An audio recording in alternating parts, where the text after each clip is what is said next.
Hello everyone, my name is Pawan Jangid and I welcome you all on the Utkarsh Online Tuitions YouTube channel. तो साथियों, मैं हाजिर हो चुका हूं आप सभी के सामने आप सभी के प्यारे विज्ञान विषय के एनसीईआरटी के चैप्टर 1 को लेकर, जिसका नाम रहने वाला है फसल उत्पादन एवं प्रबंध। और यहां पर हम कक्षा 8 का एनसीईआरटी का विज्ञान विषय का फर्स्ट चैप्टर आपके सामने लेकर हाजिर हुए हैं।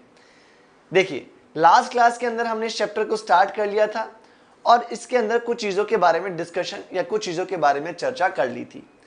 आज जो हम यहाँ पर बात करने वाले हैं वो उसके पार्ट सेकंड के बारे में बात करने वाले हैं। फसल उत्पादन एवं प्रबंध के पार्ट सेकंड के बारे में बात करने वाले हैं, तो तैयार हो जाइए पार्ट सेकंड के लिए। देखिए, हमने जब बात कही थी इस चैप्टर के बारे में, तो स्टार्टिंग में हमने ये चीज़ बोली थी कि जब भी फसल उत्पादन होगा तो उसके अंदर कुछ चरणों का पालन किया जाता है, कुछ चरणों को फॉलो किया जाता है। अब वो कौन कौन से चरण थे, एक बार वापस से मैं आपको रिकॉल करवा देता हूँ। सबसे पहले मिट्टी की तैयारी की जाती है, फिर बुआई की जाती है, फिर उसके अंदर खाद और उर्वरक डाले जाते हैं, फिर सिंचाई की जाती है, फिर खरपतवार से सुरक्षा की जाती है। खरपतवार से सुरक्षा के बाद जब फसल पक जाती है तो उसकी कटाई करते हैं। कटाई करने के बाद थ्रेशिंग का कार्य किया जाएगा और लास्ट में भंडारण का कार्य किया जाएगा। इस प्रकार से हम यहाँ पर ये चीज़ समझ चुके हैं, हम यहाँ पर ये चीज़ जान चुके हैं कि जब भी फसल उत्पादन होगा तो उसके अंदर टोटल कितने चरण होने वाले हैं, 8 चरण होने वाले हैं। 3 चरण हम कंप्लीट कर चुके थे, खाद एवं उर्वरक डालना यहाँ तक हम कंप्लीट कर चुके थे। तो आज जो हम बात करने वाले हैं वो हम बात करने वाले हैं सिंचाई के बारे में। सो हेडिंग में यहाँ पर लगा रहा हूँ सिंचाई।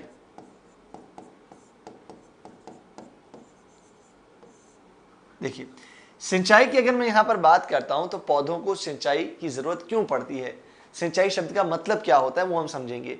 सिंचाई शब्द का मतलब ये होता है कि जिस प्रकार हम सजीव हैं, पौधे भी सजीव होते हैं। हमें जीवित रहने के लिए अगर जल की आवश्यकता है तो पौधों को भी जीवित रहने के लिए जल की आवश्यकता होती है। इसलिए हम क्या करते हैं, अपने खेत के अंदर नियमित समय अंतराल के बाद, एक फिक्स टाइम इंटरवल के बाद हमारे खेत के अंदर पानी पहुँचाते हैं, बार बार पानी पहुंचाते हैं। किसी फसल को ज़्यादा पानी चाहिए होता है तो हम ज़्यादा पानी पहुंचाएंगे, किसी फसल को कम पानी की आवश्यकता होती है तो उसको कम पानी को पहुंचाया जाता है। ठीक है, सो हम यहाँ पर बात करें सिंचाई के बारे में, तो इसके अंदर आप क्या चीज़ लिखने वाले हैं, ध्यान से देखिएगा।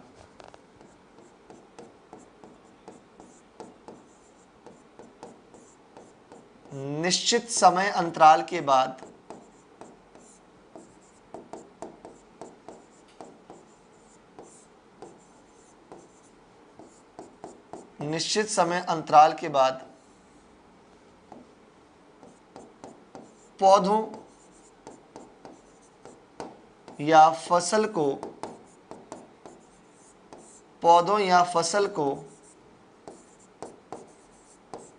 जल उपलब्ध करवाना।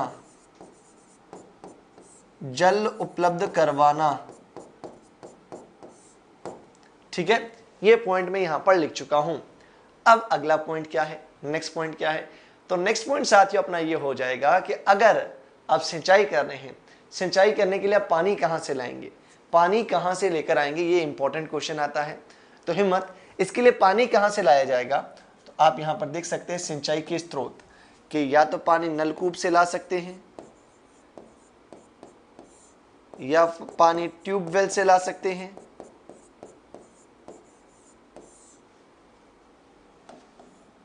या पानी आप कहां से ला सकते हैं, झील से ला सकते हैं, या किसी नहर से पानी को ला सकते हैं, या जो कुआं होता है कुएं से पानी को ला सकते हैं। इट मीन्स नलकूप, ट्यूबवेल, झील, नहर, कुआं आदि से आप पानी लाकर अपने खेत के अंदर पहुंचा सकते हैं। तो ये साथियों हो जाएंगे हमारे सिंचाई के स्रोत कि कहां कहां से पानी को ला सकते हैं, कहां कहां से पानी को आप प्राप्त कर सकते हैं। ठीक है, यहां तक ही हम बात कर चुके हैं। अब इसके बाद आगे हम चर्चा करेंगे कि सिंचाई की विधियां कौन कौन सी होती हैं। तो सिंचाई की विधियों की अगर हम बात करते हैं तो विधियां 2 होती हैं।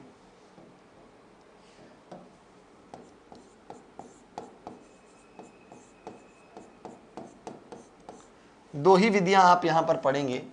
सबसे पहली जो विधि आप पढ़ने वाले हो वो हो जाएगा परंपरागत विधि, और दूसरी जो विधि हो जाएगी वो हो जाएगी आधुनिक विधि।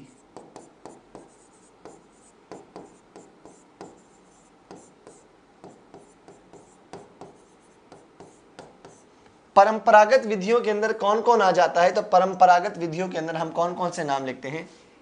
चेन पंप, रहट, ढेकली और हो जाएगा मोट या फिर घिरनी। मोट या फिर क्या हो जाएगा? घिरनी हो जाएगा। तो ये हो जाएंगी सिंचाई की परंपरागत विधियां। और यदि हम यहां पर आधुनिक विधियों के नाम लिखते हैं तो आधुनिक विधियों के अंदर आप सबसे पहली विधि का नाम लिखेंगे, वो हो जाएगा छिड़काव तंत्र। और दूसरी विधि का नाम हो जाएगा, वो हो जाएगा ड्रिप तंत्र। ड्रिप तंत्र को बूंद बूंद सिंचाई विधि भी कहा जाता है। क्या कहा जाता है इसे? बूंद बूंद सिंचाई विधि भी इसे कहा जाता है।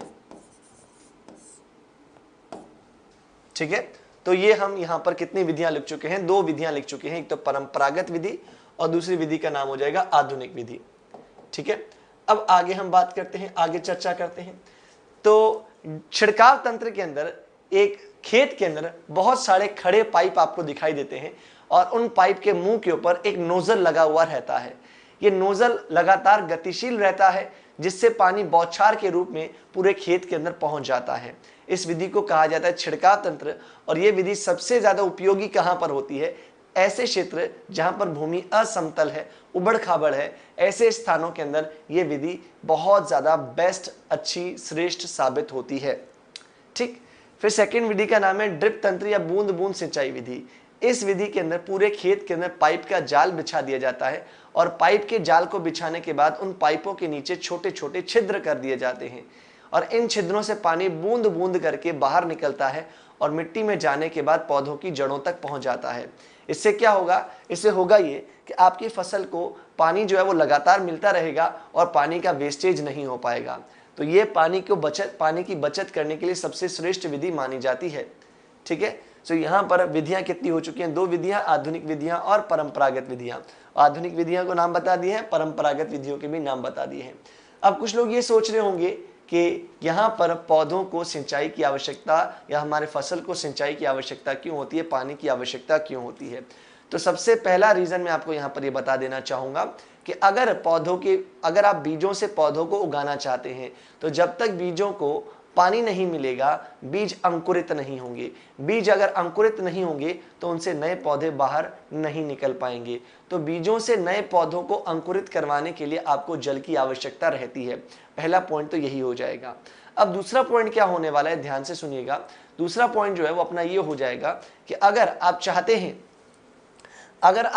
हैं यहाँ पर कि एक फसल को गर्मी और सर्दी से बचाया जाए, तो फसल को सर्दी और गर्मी से बचाने का काम भी कौन करता है? पानी ही करता है।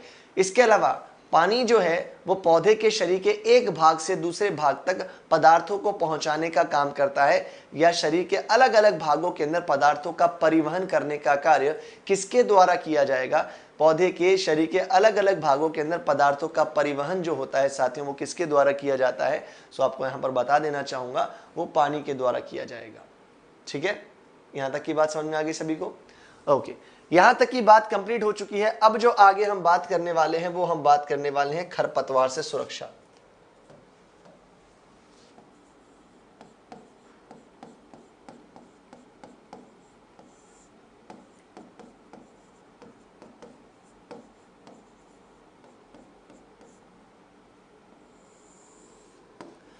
पहला मेरा क्वेश्चन यहां पर यह हो जाएगा, खरपतवार किसे कहा जाता है?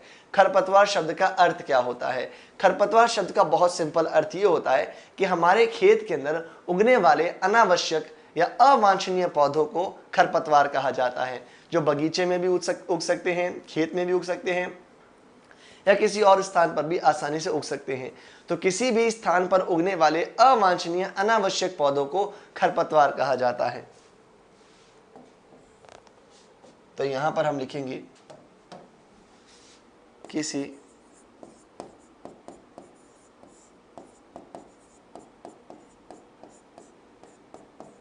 स्थान पर उगने वाले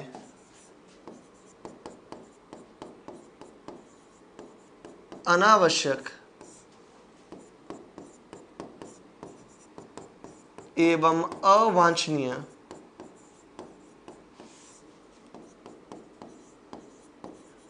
पौधों को खरपतवार कहा जाता है। खरपतवार कहा जाता है। सवाल यह है कि हमारे पौधों को या हमारी फसल को हमें खरपतवार से सुरक्षा प्रदान करने की आवश्यकता क्यों होती है, उसका क्या रीजन है, उसका क्या कारण है। उसके कारण की अगर मैं यहां पर बात करता हूं तो उसका कारण क्या होता है, ध्यान से देखिएगा आप सभी लोग। खरपतवार क्या करते हैं, हमारी फसल से उसका सूर्य का प्रकाश छीन लेंगे,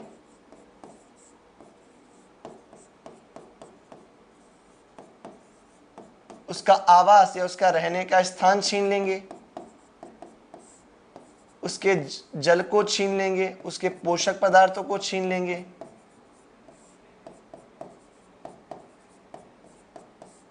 इन सब चीजों को वो छीन लेंगे, किससे, हमारी फसल से। और ये सब क्या करेंगे, प्रतिस्पर्धा कर देंगे। प्रतिस्पर्धा का मतलब कंपटीशन होगा।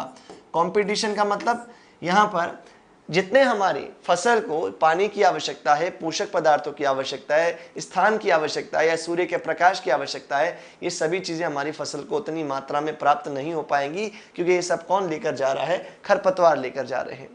इसलिए हमें ऐसे अनावश्यक अवांछनीय खरपतवार के पौधों को हटाने की आवश्यकता रहती है। तो आप यहां पर देखेंगे एक शब्द आता है निराई, एक शब्द आता है साथियों यहां पर क्या, निराई। ठीक है, चलिए अब बात कर लेते हैं निराई के बारे में। हेडिंग लगा देते हैं निराई। निराई शब्द का अर्थ ये हो जाएगा कि खरपतवार के पौधों को हटाना। क्या साथियों, यहां पर इसकी परिभाषा में आप लिख दें, खरपतवार के पौधों को हटाना, पौधों को हटाना, इसे क्या कहा जाता है, निराई कहा जाता है। खरपतवार के पौधों को हटाने की जो क्रिया होती है इसे निराई कहा जाता है। अब निराई का काम कैसे किया जाएगा, ये मेरे सामने एक प्रश्न आता है। तो निराई का काम करने के लिए या तो आप क्या कर सकते हैं, सीधा खरपतवार के पौधों को उखाड़ सकते हैं, हाथ से उखाड़ सकते हैं, आप खुरपी का यूज कर सकते हैं, आप हैरो का यूज कर सकते हैं, आप अगर जुताई करेंगे जुताई के समय भी इन्हें उखाड़ कर हटा सकते हैं। तो जुताई के द्वारा, उखाड़कर, या खुरपी के द्वारा या हैरो के द्वारा इनको निकालकर नष्ट किया जा सकता है। ठीक है, ये काम आप कर सकते हैं। और इसके अलावा मैं अगर आपको बताना चाहता हूं कि एक रसायन यहां पर हम नाम लिख रहे हैं जिसे कहा जाता है खरपतवार नाशी। क्या कहा जाएगा उसे कहा जाएगा खरपतवार नाशी।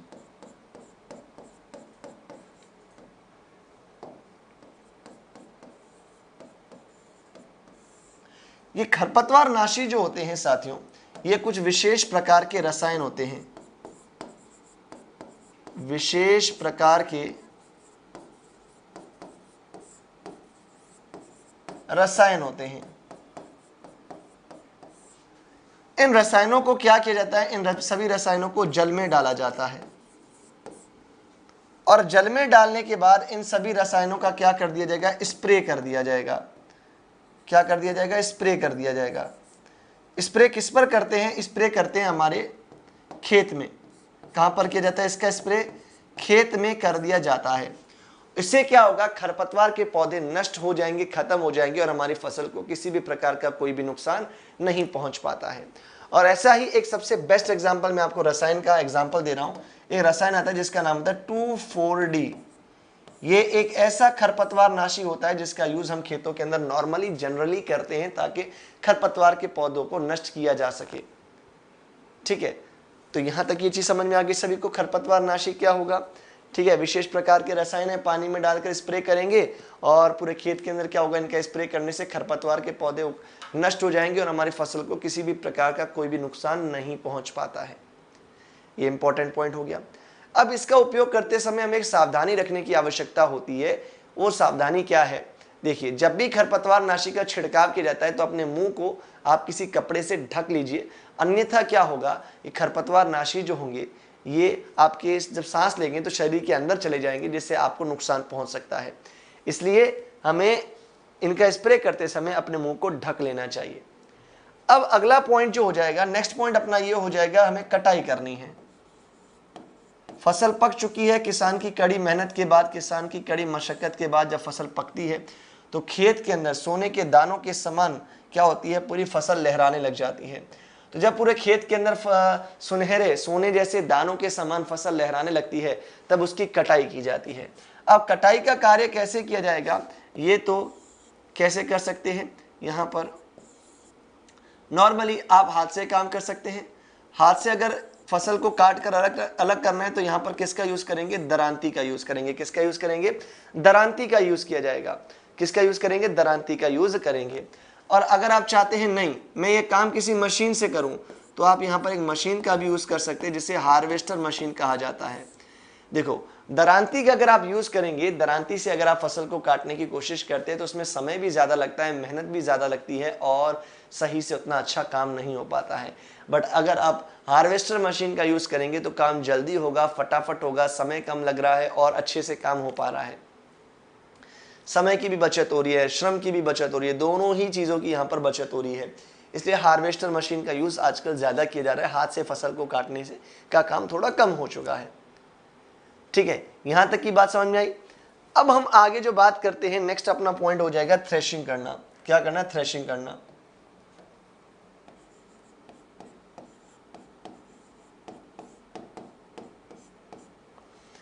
सर, ये थ्रेशिंग शब्द का मतलब क्या होता है?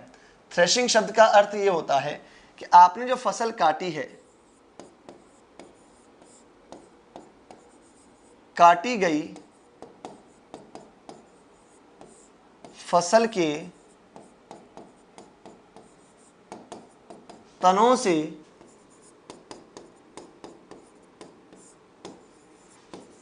अनाज के दानों को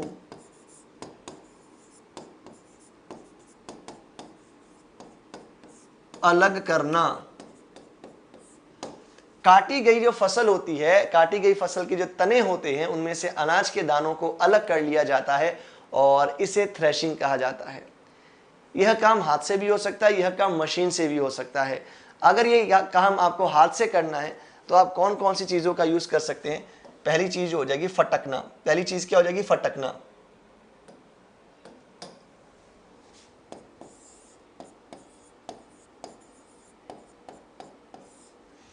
फटकने का जब काम किया जाएगा तो क्या किया जाएगा, पहले काटी गई फसल के जो तने होते हैं उनके बड़े बड़े गट्ठर बनाए जाते हैं और गट्ठर बनाने के बाद उन गट्ठर को जोर जोर से जमीन पर मारा जाता है। जब इन गट्ठर को जोर जोर से जमीन पर मारा जाएगा तो इनके तने जो होते हैं, तनों के ऊपर जो अनाज के दाने लगे हुए रहते हैं, वो अनाज के दाने उनसे अलग हो जाएंगे। वो अनाज के दाने उनमें से अलग हो जाएंगे। इसे कहा जाता है फटकना। इसे कहा जाता है फटकना।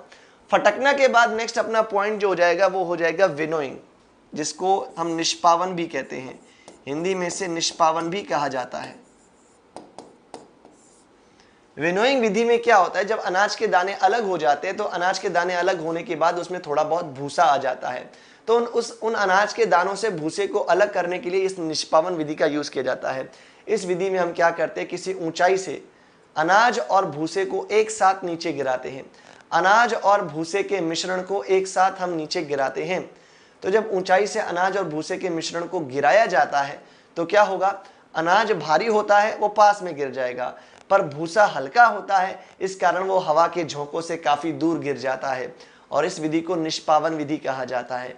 वापस सुनिएगा, अनाज और भूसे के मिश्रण को किसी ऊंचाई से गिराया जाता है तो भूसा हल्का होता है तो वो हवा के झोंके से दूर गिर जाता है, पर अनाज भारी होता है इसलिए वो पास में ही गिर जाता है। इस प्रकार से भूसे और अनाज को आप अलग कर सकते हैं निष्पावन विधि का उपयोग करके। पर ये दोनों विधियां जो आप यूज करें, ये दोनों परंपरागत विधियां हैं। ये दोनों विधियों में समय ज्यादा लगता है, मेहनत ज्यादा लगती है, श्रम ज्यादा लगता है। तो अब यहां पर एक मशीन आ जाएगी, जिस मशीन का नाम हो जाएगा थ्रेशर मशीन।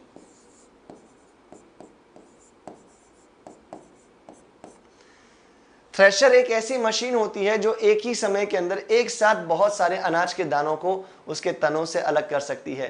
काटी गई फसल के तनों से अनाज के दानों को एक साथ अलग कर सकती है। कौन? यहाँ पर थ्रेशर मशीन। कौन? यहाँ पर थ्रेशर मशीन। ठीक है, बट एक और मशीन आती है जिसको हम कहते हैं क्या? जिसको हम कहते हैं यहाँ पर कॉम्बाइन।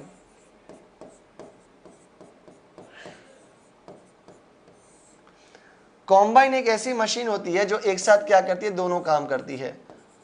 वो थ्रेशर का भी काम करती है और थ्रेशर के साथ साथ वो किसका काम करेगी? यहां पर हार्वेस्टर का काम भी करती है। यानी वो फसल को भी काट देगी, मीन्स हार्वेस्टिंग भी कर देगी, फसल की कटाई भी कर लेगी, और वो काटी गई फसल से अनाज के दानों को भी अलग कर लेती है। दोनों काम एक साथ कर लेती है, इसलिए इसको कॉम्बाइन मशीन कहा जाता है। कॉम्बाइन मशीन एक साथ दोनों काम कर सकती है, फसल को काट भी सकती है और काटी गई फसल से अनाज के दानों को अलग भी कर सकती है। दोनों काम एक साथ हो रहे हैं, इसलिए यहाँ पर कॉम्बाइन मशीन का उपयोग किया जा रहा है। तो ये हो चुका है थ्रेशिंग। यहाँ तक अगर किसी विद्यार्थी को कोई समस्या है, कोई डाउट है, कोई दिक्कत, परेशानी, बाधा, दुविधा, सो आप पूछ सकते हैं मुझसे, अन्यथा हम अपने अगले पॉइंट की ओर बढ़ जाएंगे। यस।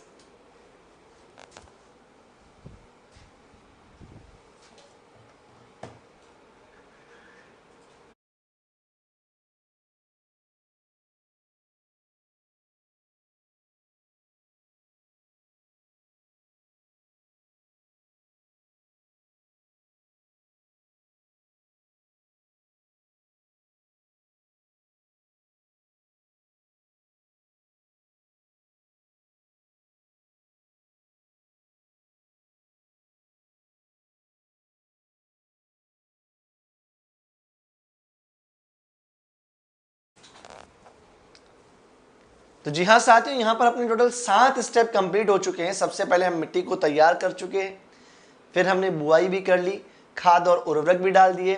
खाद और उर्वरक डालने के बाद हमने क्या कर लिया? खाद और उर्वरक डालने के सिंचाई कर ली, सिंचाई के बाद खरपतवार से सुरक्षा कर ली, फिर हमने कटाई भी कर ली है, कटाई के बाद थ्रेशिंग भी कर ली है। We have completed total 7 steps. Now we are moving to the 8th step, which is 8वां स्टेप क्या हो जाएगा? भंडारण करना।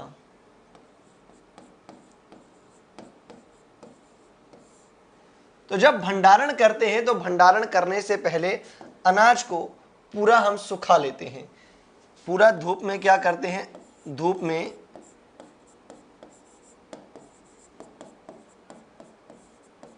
अनाज को सुखाना। जब धूप में अनाज को सुखाया जाता है तो उसके अंदर नमी जो होती है वो खत्म हो जाती है। जब धूप में अनाज को सुखाया जाएगा तो उसके अंदर जो नमी है वो खत्म हो जाएगी। तो यहां पर इससे क्या होगा कि अगर नमी खत्म हो गई तभी आप उसका भंडारण कर सकते हैं। अगर नमी खत्म नहीं हुई तो फसल को खतरा रहेगा, फसल जो है उसको खतरा रहेगा। फसल के जो यहां पर अनाज है, वो अनाज जो है उनके ऊपर कीट या फिर सूक्ष्म जीव या फिर कवक आक्रमण कर देंगे। कि अनाज के ऊपर अगर अनाज को सही से सुखाया नहीं जाएगा तो अनाज के अंदर की नमी जो है वो उसके लिए खतरा बन जाएगी। खतरा कैसे बन जाएगी? कि उसके अंदर कीट, सूक्ष्मजीव और कवक जो है वो उसके ऊपर आक्रमण कर देंगे। कीट, सूक्ष्मजीव और कवक जब उसके ऊपर आक्रमण करते हैं तो इसे क्या प्रॉब्लम फेस करनी पड़ती है? वो जो बीज है, वो जो अनाज है, वो अंकुरण के योग्य नहीं रहता है। अंकुरण के योग्य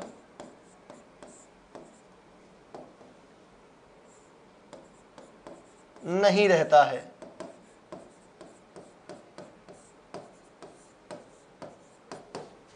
बीज या अनाज अंकुरण के योग्य नहीं रहता है। इसलिए जरूरी हो जाता है कि अनाज का भंडारण करने से पहले उसे अच्छे से सुखा लिया जाए, उसे अच्छे से धूप में सुखा लिया जाए, जिससे क्या हो? जिससे ये हो कि उसके अंदर की नमी खत्म हो जाए और उसको सूक्ष्म जीवों से इजीली आप बचा सकते हैं, नहीं तो अनाज सारा खराब हो जाएगा।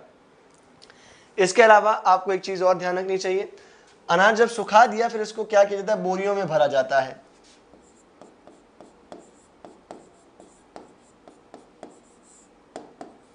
अनाज को बोरियों में भरना, या फिर आप क्या कर सकते हैं?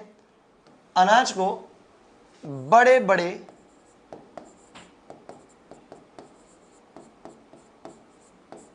धातु के पात्रों में रखा जाता है। अनाज को बड़े बड़े धातु के पात्रों में रखा जाता है। ठीक है, आई बात समझ में? तो यहां तक की बात हो गई। अब यहां तक की बात होने के बाद या तो आप अनाज को बोरियों में भर सकते हैं, या अनाज को बड़े बड़े धातु के पात्रों या बर्तनों में रख सकते हैं, या फिर आप एक और भी काम कर सकते हैं। एक बड़े बड़े, अगर किसी के पास ज्यादा अनाज है तो एक बड़े बड़े धातु के बर्तन आते हैं जिन्हें कहा जाता है साइलो। तो अनाज का साइलो में भंडारण किया जाता है। अनाज का क्या किया जाता है? साइलो, जो बड़े बड़े धातु के बर्तन होते हैं उनके अंदर इसका भंडारण किया जाता है। और इसके अलावा कुछ स्थान ऐसे होते हैं जहां पर आप क्या कर सकते हैं, कीटनाशकों या फिर कवकनाशी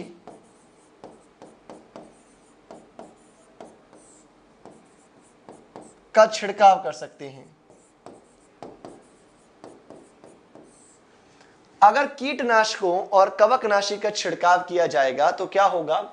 अगर कीटनाशकों और कवकनाशी का छिड़काव करेंगे तो आपके जो गोदाम है, जहां पर आप बोरियां रखते हैं, वहां पर कीट नहीं आ पाएंगे, वहां पर कवक नहीं आ पाएंगे, वहां पर सूक्ष्म जीव नहीं आ पाएंगे। इसलिए आप उनका छिड़काव कर सकते हैं, जिससे क्या होगा? आपका गोदाम एकदम सुरक्षित रहेगा, उसमें किसी प्रकार का कोई नुकसान नहीं हो पाएगा। ठीक है, यहां तक की बात समझ में आ गई सभी को? ऑल क्लियर, बहुत बढ़िया। चलिए, बट जरूरी नहीं कीटनाशकों का छिड़काव किया जाए। कुछ स्थानों पर आप देखते हैं गोदामों के अंदर क्या रखते हैं? नीम की पत्तियों को रखा जाता है। किसकी पत्तियां रखते हैं? नीम की पत्तियां रखना। कुछ स्थानों पर नीम की पत्तियों को भी रखा जाता है, क्योंकि नीम की पत्तियां भी क्या करती हैं? कीटों को, सूक्ष्म जीवों को, इन सभी को दूर रखती हैं। ठीक है, तो ये हो चुका है भंडारण।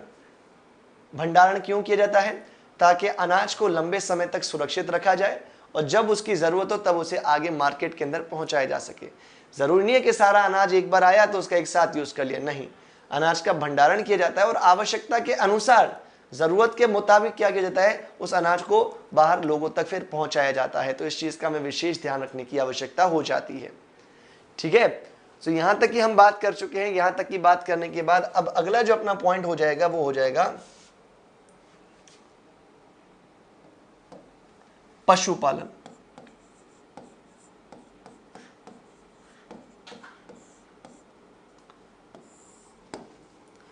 पशुपालन देखते हैं। आप सभी लोग जानते हैं कि हमारी भोजन की आवश्यकता मुख्य रूप से किससे पूरी होती है? पौधों से, क्योंकि पौधों से ही हमें अनाज मिलता है, पौधों से ही हमें दालें मिलती हैं, पौधों से ही हमें फल मिलते हैं, पौधों से ही हमें सब्जियां मिलती हैं। ये सभी चीजें आपको पौधों से मिलती हैं। इसलिए मैं यहाँ पर कह सकता हूँ कि हमारी भोजन की आवश्यकता का एक बड़ा हिस्सा पौधों के द्वारा पूरा किया जाता है। या मैं कह सकता हूँ हमारी भोजन की आवश्यकता को सबसे ज्यादा कौन पूरा करता है? पौधे पूरे करते हैं। पौधों की बात हो चुकी है। पौधों के बाद क्या हमें जंतुओं से भोजन प्राप्त हो सकता है? बिल्कुल प्राप्त हो सकता है। ठीक है, जंतुओं से हमें भोजन प्राप्त हो सकता है, बिल्कुल प्राप्त हो सकता है।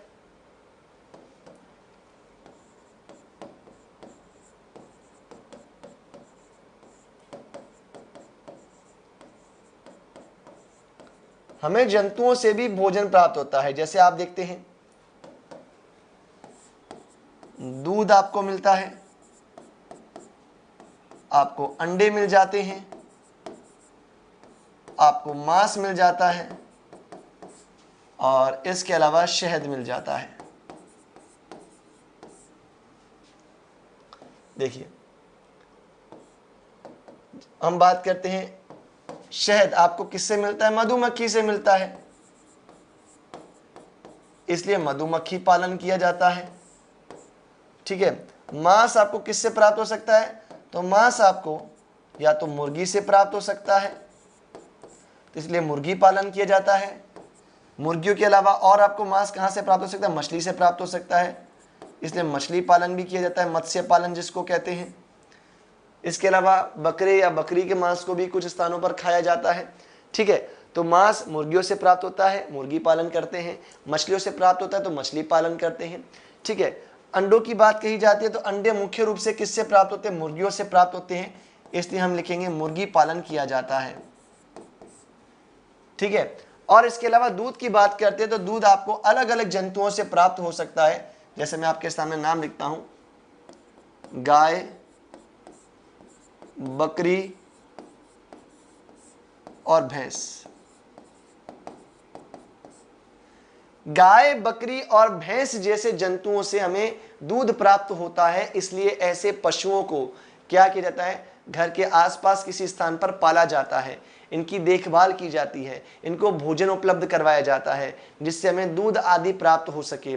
हमें दूध मिलेगा तो दूध से ही दही बनता है, दही से ही छाछ लस्सी बनती है, और इसी से बाद में मक्खन निकलता है, मक्खन से ही बाद में क्या होता है? घी बनता है। तो हमें यहाँ पर ये सब चीज़ें पता होनी चाहिए, हमें ये सब चीज़ें यहाँ पर ध्यान होनी चाहिए कि गाय, बकरी और भैंस जैसे जंतु जो हमें दूध दे रहे हैं, ये दूध हमारे लिए बहुत ज़्यादा आवश्यक है। इसलिए कई स्थानों पर पशुपालन किया जाता है। पशुपालन के लिए हम क्या करते हैं? जिस स्थान पर पशुओं को रखा जाता है, जिस स्थान पर पशुओं को रखा जाता है वहाँ पर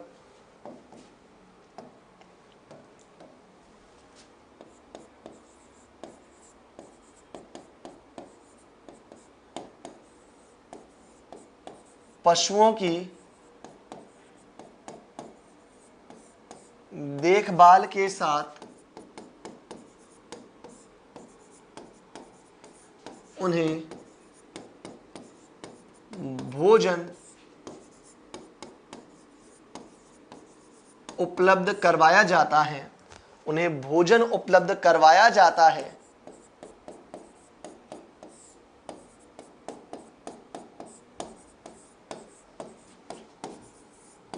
इसे पशुपालन कहते हैं,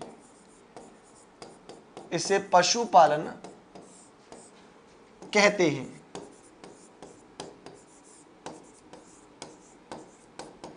मीन्स आप क्या कर रहे हैं? आप यहां पर पशुओं को पाल रहे हैं, क्योंकि पशुओं से आपको क्या मिल रहा है? मुख्य रूप से दूध ही मिल रहा है, और दूध से ही दही, छाछ, लस्सी, मक्खन, घी, पनीर, ये सारी चीजें बनती हैं। तो आप यहां पर देख रहे हैं कि ये सारी चीजें आपको पशुओं से प्राप्त हो रही है, इसलिए आप पशुओं की देखभाल कर रहे हैं, उन्हें जल उपलब्ध करवा रहे हैं, उन्हें भोजन उपलब्ध करवा रहे हैं, उनकी देखभाल भी कर रहे हैं। ये सारी चीज़ें आप उनके लिए कर रहे हैं क्योंकि वो आपकी आवश्यकता को, आपकी भोजन की आवश्यकता को पूरा करें, इसलिए आप सब ये चीज़ें उनके लिए कर रहे हैं। इसे ही क्या कहा जाएगा? पशुपालन कहा जाएगा। ठीक है। तो ये था साथियों आपका फर्स्ट चैप्टर, जिसका नाम था फसल उत्पादन एवं प्रबंध, जिसके ने सबसे पहले हमने बात कही थी कि फसल शब्द का अर्थ क्या होता है। फसल शब्द के अर्थ के बाद हमने स्टार्ट किया था कि फसलों के प्रकार क्या हो जाएंगे, खरीफ की फसल किसे कहा जाएगा, रबी की फसल किसे कहा जाएगा, खरीफ की फसल के क्या उदाहरण हो सकते हैं, रबी की फसल के क्या एग्जाम्पल हो सकते हैं, इन सब के बारे में हमने चर्चा की। फिर हमने बात कही, नेक्स्ट पॉइंट जो हो जाएगा अपना वो ये हो जाएगा कि एक सक्सेसफुल या मैं कह सकता हूँ सफल कृषि उत्पादन के लिए आपको क्या करना चाहिए, कौन कौन से चरण को फॉलो करना चाहिए। मिट्टी तैयार करना, बुआई करना, खाद एवं उर्वरक डालना, खरपतवार से सुरक्षा करना, इसके बाद आपने क्या किया? कटाई भी कर ली, फिर सिंचाई की। पहले आपने मिट्टी को तैयार किया, फिर बुआई की, फिर खाद और उर्वरक डाले, फिर सिंचाई की, सिंचाई के बाद खरपतवार से सुरक्षा की, फिर आपने क्या किया? कटाई की, कटाई के बाद थ्रेशिंग की, थ्रेशिंग के बाद आपने क्या कर लिया? भंडारण कर लिया। ठीक है। ये टोटल 8 स्टेप्स ऐसे हैं जो आपको ध्यान रखने हैं। ये टोटल 8 ऐसे चरण हैं जो आपको स्टेप बाय स्टेप फॉलो करने हैं, जिससे आप एक बढ़िया आउटपुट निकाल सकते हैं, एक श्रेष्ठ जो होता है रिजल्ट वो प्राप्त कर सकते हैं अपनी फसल के द्वारा। यहां तक किसी सभी को क्लियर? सुमन सियाग, हिम्मत कुमार पांचाल, क्लियर है? यहां तक कोई दिक्कत नहीं? चल ओके।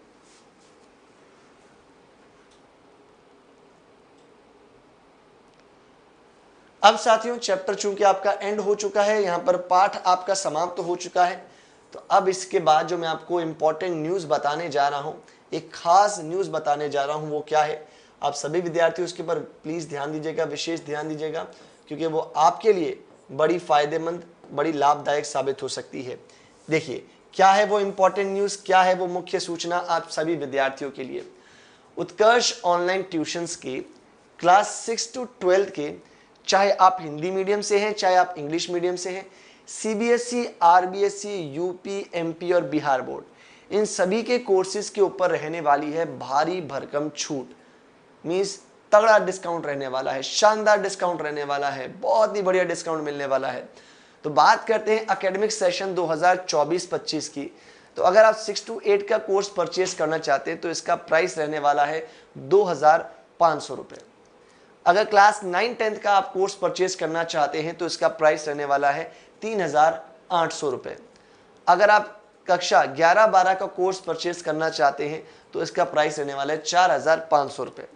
अब 20% का अतिरिक्त डिस्काउंट अभी आपको यहाँ पर उपलब्ध करवाया जा रहा है, जो ये बहुत बढ़िया यहाँ पर साबित होने वाला है।